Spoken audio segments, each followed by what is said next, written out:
Carissimi ragazzi, siete la prima realtà veneziana che io ho la gioia di salutare e la tristezza di non essere presente in mezzo a voi in questa giornata così importante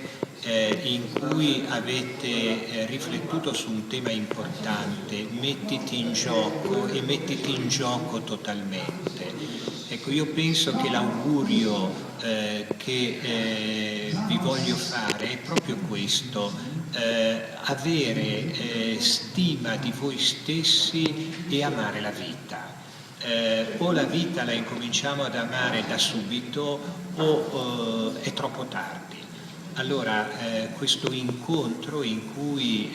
siete in tanti, questo incontro in cui siete portati a guardare Gesù non come qualcuno che vi limita, ma come il compagno di strada che vi permette di essere voi stessi, ecco, sia proprio il saluto del nuovo patriarca e la parola che vi consegna proprio perché riusciate a interpretare di più e meglio questi anni così importanti. Guardate, gli anni dell'adolescenza sono brevi, sono importanti e soprattutto segnano il futuro della nostra vita. Allora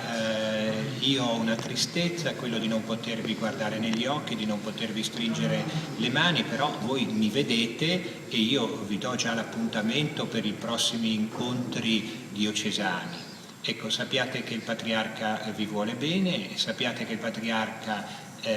tende non solo la mano verso di voi, ma aspetta anche che voi tendiate le vostre mani verso di Lui, perché è proprio camminando tutti insieme che noi riusciamo a realizzare il volto di una Chiesa gradita al Signore e certamente anche gradita agli uomini che ci guardano, alle donne che ci guardano e che certe volte magari hanno perso un po' il contatto col Signore. Allora a tutti auguro una buona festa, una buona giornata,